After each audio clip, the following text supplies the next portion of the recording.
আসসালামু আলাইকুম, সবাই কেমন আছেন? আশা করি ভালো আছেন। আজকে রান্না করব কবিতরের গোস্ত।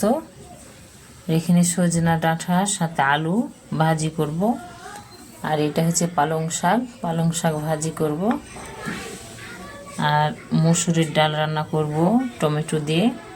এই জন্য এখানে সব কিছু রেডি করে নিয়েছি। পেঁয়াজ কুচি করে নিয়েছি, মরিচ কুচি করে নিয়েছি, এখানে রসুন থেঁতা করে নিয়েছি। এবার রান্নার প্রসেস শুরু করব। শাকের ফোড়ন হয়ে গেছে, এবার শাকটা দিয়ে দিলাম।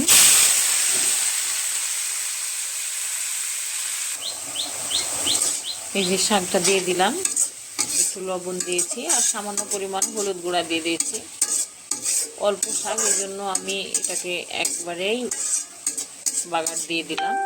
বেশি যদি হয় তাহলে আমি সিদ্ধ করি, আবার মাঝে মাঝে সিদ্ধ হবে আমি ওদিকে ডাউলটা প্রেসারে বসাই দিই। ওইদিকে আমার শাকটা সিদ্ধ হতে হতে এদিকে ডাউলটা আমি তৈরি করে নিই, প্রেসারে দিয়ে দেবো, তাড়াতাড়ি হয়ে যাবে প্রেসারে দিলে। এবং প্রেসারে রান্না করলে সব কিছু একসাথেই উপকরণ দিয়ে দিই, তারপরে সিদ্ধ হওয়ার পরে বাগার দিয়ে দিলেই হয়ে যায়। একটু পালং শাক দিব, পালং শাক দিলে খুব মজা লাগে খেতে। সাথে হচ্ছে টমেটো কুচি করে রেখেছিলাম, টমেটো কুচি দিয়ে দিলাম। টমেটো একটু বেশি করেই দিব। তারপরে এই যে মরিচ দিয়ে দিলাম। তারপরে দেন পেঁয়াজ কুচি,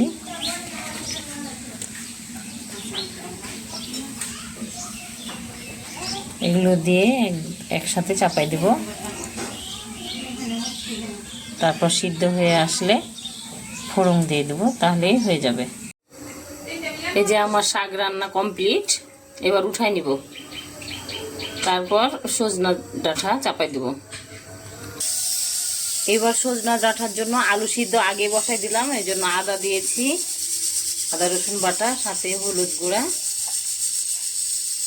তারপর লবণ স্বাদ।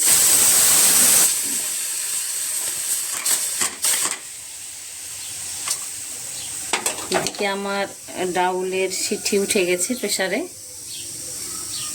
তারপরে মরিচ গুঁড়ো দিয়ে দেবো হালকা, এরপরে পানি দিয়ে দিলাম।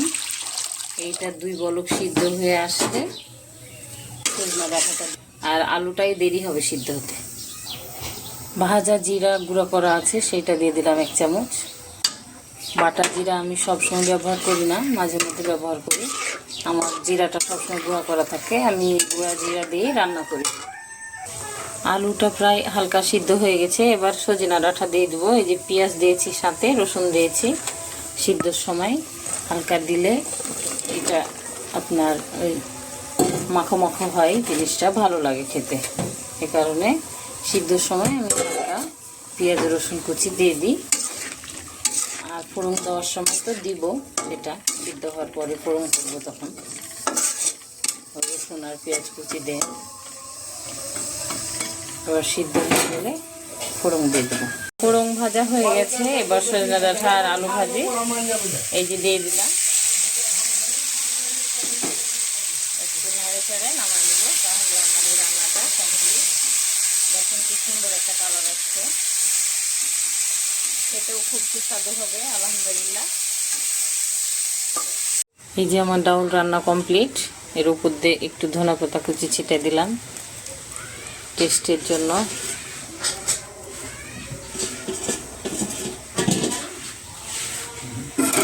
এবার হয়ে গেছে, নামাই নেব। এবার মাংসের জন্য পেঁয়াজ ভেজে নিয়েছি এবং সব মশলা দিয়ে দিয়েছি, আদা রসুন দিয়ে দিলাম। ভালো করে মশলাটা কষা নেব। তারপর এই যে মাংস দিয়ে দিই। মশলাটাতে একটু পানি দিলে মশলাটা ভালো মতো কষানো হবে যাবে। তাই বাকি আছে। আসলে রান্না করতে করতে একা একা ভিডিও করাটা খুব কষ্টের কাজ, তারপরে করলাম। অনেক ভুল ত্রুটি হয় কাজের ক্ষেত্রে, কথা বলার ক্ষেত্রে। এটা আমার ক্ষমার দৃষ্টিতে দেখবেন। ভালো লাগলে লাইক দিবেন। কমেন্টস করবেন কমেন্ট সেকশানে। আল্লাহ হাফেজ।